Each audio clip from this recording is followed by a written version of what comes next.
Hey guys, Jordan here. Today we're going to take a look inside my camera bag and some of the gear that I like to take along with me. So first of all, I'm using the Low Pro. It's the Tahoe BP 150. This is a recently purchased bag. I got this for $120. I used to use the Slingshot 250, I think it was, from Low Pro. And I do love that bag, but there just isn't enough storage in it. So I went out and I got this one. It's super light, it's really compact, and it has a lot of storage, which I definitely need considering that I'm taking a lot of gear with me all the time. So first of all, let's start with this front pocket. In here, it has enough space for a tablet. It has a key hook, which is really awesome. It's got lots of little pockets. I actually just cleaned this out, so I don't have that much in here to start off with. But let me find it. I have a spot for, an SD card. Fair enough. Alright. So there's an SD card in there, but apart from that, nothing really in here. When I go on a shoot, I put my phone, my wallet, keys, everything goes in this front pocket. Let's move on to the main pocket. First of all, I have my Parnell Motor 600 RT wireless flash. So I love this flash. It has a huge battery. It lasts forever. I haven't charged this in months. I use it as a portable studio light. I use it for on-body flash because I have the Canon 6D, so it doesn't actually have a flash built in. It's a 600 RT because it comes with the Viper wireless trigger. So this little trigger that Parnell produced. You can buy it separately. I'm not quite sure what it is to buy separately, but I got it with the kit, so I got the flash and I got the wireless kit. I bought it actually, it was a funny story, I was shooting a wedding and I was like, oh my god, I need a flash. So I ran down to the shop and I picked this up for $430, brand new.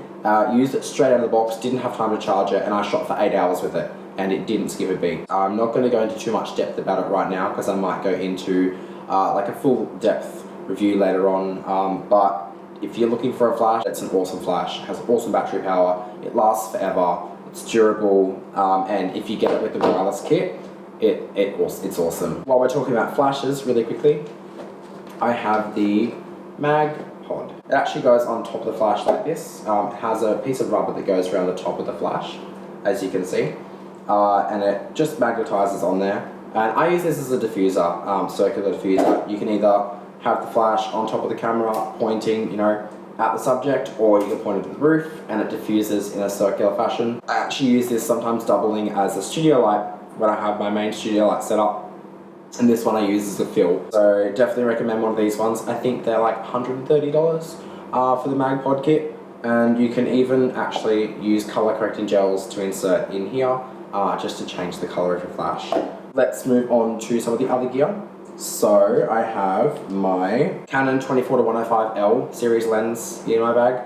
I use this one pretty much for everything that's not portraiture. So it has zoom, it is only f4, that's not a problem for me, but this one goes everywhere with me, and don't get up me, I didn't have a lens cap on there. I probably should have, but that's okay, I won't tell anyone. The 24-105L is an amazing lens. It has an amazing piece of glass in it, you get nice color reproduction. It's f4, which means that it's pretty good in most lighting conditions. When you get to low light conditions, it doesn't perform as well as, say, 1.8 or the f2, but it's definitely a handy little lens. I picked this one up for $800 secondhand, but you can find them probably cheaper, or you can buy them brand new. I think they're at $1,300 at the moment. Next in here, I have the Canon 40mm 2.8. So I bought this one because originally I used to have an APS-C camera, the 60D, and I wanted to get the 35mm, I think it was the 35mm 1.4, but it was a little bit out of my price range, so I settled for the 40mm 2.8 just because I still got a wide enough aperture that it performs well in low light, and it has a wide field of view. Now that I'm using the Canon 6D, this is an awesome lens, especially for portraits, because I get that nice field of view, I get a nice bokeh. At $140, I think this was brand new, I couldn't pass this up, and honestly, it's such a light little pancake lens, and it's definitely one of my favorite lenses to bust out. Next in my bag, I have Helios 44-2. So back in the 1980s, a company called Helios decided that they wanted to try and imitate some of the more expensive prestige Zeiss lenses. The lenses they made actually had a manufacturing defect which causes bokeh to swirl in a swirly pattern around the subject. Thousands of these were made, and you could pick them up for about $80 on the internet. They do cost a little bit to import. I fortunately was able to buy mine in Australia for $60. It is entirely manual focus, and it is manual aperture as well, so you do have to use either focus peaking or just judge it by sight when it comes to using this lens. I don't shoot on it all the time, just because being a slower lens when it comes to focusing,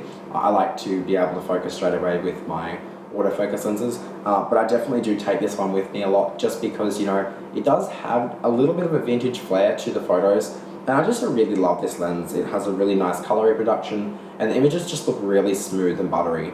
So that's the Helios 44-2. All of these lenses in the future I'm probably going to go through and give a more in-depth review, but I'm just going to give you the basics now, and then I'll talk about them later on. So I think realistically the last thing that I have in my camera bag, which is probably the most important, would have to be my camera. I have the Canon 6D. It's not the Mark II, it's just the regular 6D, and let me just chuck this bag down on the floor because we don't have anything else in there. So this is the Canon 6D, this is my primary shooter, this is what I like to take all of my portrait stuff on. I really would like to get a 6D Mark II, but in saying that, I also really love the 6D. It's robust, you know, it's still got full frame, it's 20 megapixel, it's got a good battery life, and it takes awesome photos. I love it too because it didn't cost me a bomb. I got it secondhand for about $1,000 with a pretty low shutter count and in pretty good condition. So most of my gear is secondhand, but you know what, if you know what you're looking for and you're happy to shop around, then I can't go past secondhand sometimes. So on the 6D I have the Harnell battery grip, which I put 2 batteries in here, and this thing will last me weeks before I have to recharge it. It does really depend on how much I'm shooting, but I have 3 batteries. I always have one on the charge, and I have 2 in here, and I've done, you know, 4 shoots now without having to recharge my camera. Anyway guys, that concludes my camera bag tour. Hope you guys enjoyed it, and I'll see you guys later.